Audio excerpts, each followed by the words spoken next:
सुनो सुनो। आओ आओ देखो देखो नई कहानी लाए हैं, हम आयुर्वेद से आए हैं, हम आयुर्वेद से आए हैं। आओ आओ देखो देखो नई कहानी लाए हैं, हम आयुर्वेद से आए हैं, हम आयुर्वेद से आए हैं। आयुर्वेद हमारे लिए भगवान के अमिताभ बच्चन जैसा होता है, जो हमें जीना तो सिखाता है, लेकिन हम उसे धीरे धीरे भूलते जा रहे हैं। जिस कोरोना से पूरा विश्व है घबराया, उसे आयुर्वेद के वैद्यों ने सुलझाया। अरे जिस कोरोना से पूरा विश्व है घबराया, उसे आयुर्वेद के वैद्यों ने सुलझाया। किस पर भरोसा करेंगे आप? हजारों साल पुराने ग्रंथों पे या हर साल बदलने वाली नई एडिशनों पे?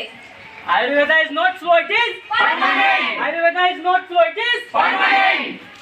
जैसा कि आप सभी को पता है, आयुष मंत्रालय द्वारा दी गई नई योजना हर दिन हर घर आयुर्वेद, इसी के श्रृंखला को आगे बढ़ाते हुए हम सरदार अजीत सिंह स्मृति आयुर्वेद महाविद्यालय के कुछ छात्र आपके सामने एक छोटा सा नुक्कड़ नाटक प्रस्तुत करते हैं। तो मेरे साथ बोलिए, सुनो भाई सुनो सुनो, सुनो सुनो भाई सुनो सुनो, सुनो सुनो भाई सुनो सुनो, सुनो सुनो भाई सुनो सुनो। तो ये कहानी है आहार बबुआ की, जो आजकल बड़े ही नाराज बैठे हैं। तो आइए हम सुनते हैं आहार की कहानी, आहार की ही ज़बानी। आहार की कहानी, आहार की जुबानी। सारी उम्र तुम ठूस ठूस के खाइए, थोड़ा तो पेट को आराम लेने दो। ना ना ना ना ना ना ना ना ना। Eat some healthy food. Start eating something good. Eat some healthy food. Start eating something good. तो आइए हम देखते हैं आहार से जुड़ी कुछ कहानियाँ। इस कहानी में एक लल्ला, एक लल्ले की मम्मी और एक लल्ले की दादी। तो इन्हीं तीनों की कुछ कहानियाँ।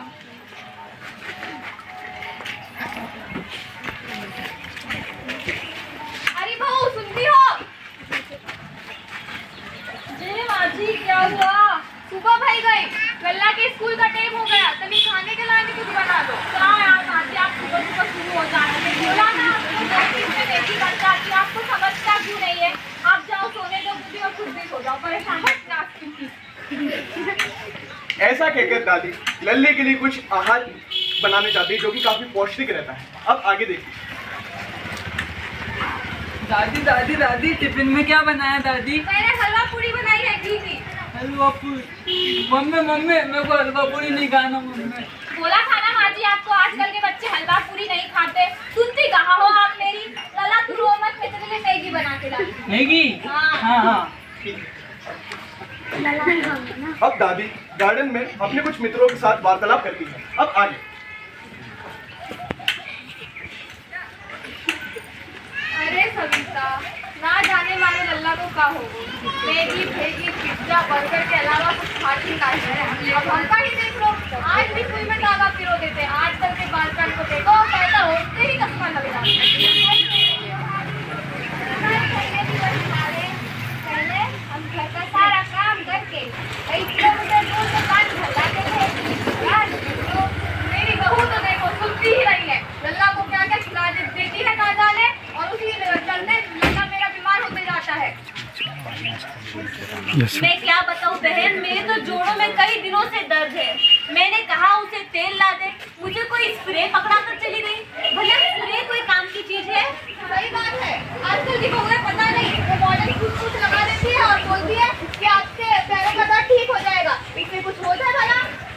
एक लंगड़ो एक साड़ी, मैं अपनी साड़ी वाली किसमें संभालूं?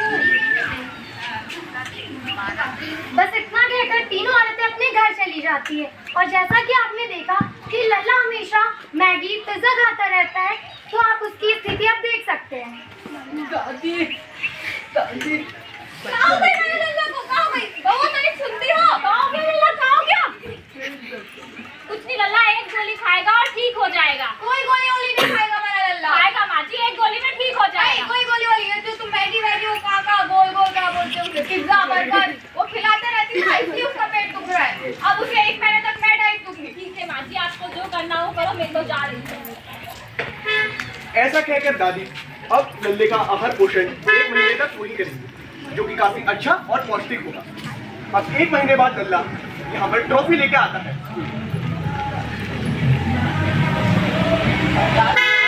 दादी, वो ट्रॉफी मिला है मुझे। क्या है? ट्रॉफी मिला है मुझे। बहुत अधिक सुनती हो। देखो लल्ला को क्या मिला है? ये मैं रेगुलर स्कूल गया इसलिए मेरे को वाह मिला। यार लल्ला, देखो मैंने कहती थी दाल चावल अच्छा हर फूड खाना खाएगा तो लल्ला की सेहत अच्छी बनी रहेगी और स्कूल में जा पाएगा। ठीक है माँ जी, आप सही कहते हैं, मुझे क्षमा कर देना।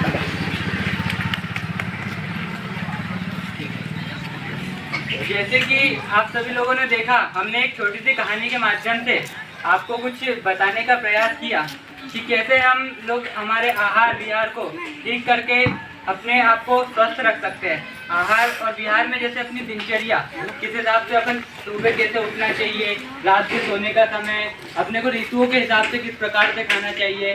जैसे कि गर्मियों में रसीले फलों को खाना चाहिए, ठंड में अपने को तेल वाली चीज़ें खानी चाहिए। जिस हिसाब से हम लोग यदि भोजन आहार विहार को अपना ध्यान रखेंगे तो हम अपने आप को वैसे ही स्वस्थ रख पाएंगे, हमें चिकित्सक की आवश्यकता नहीं पड़ेगी। हमारे यही उद्देश्य के साथ हम आपके सामने हैं।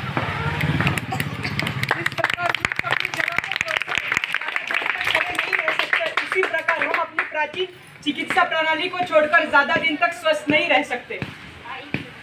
आयुर्वेद है तो आयुर्वेद है तो आयुर्वेद है तो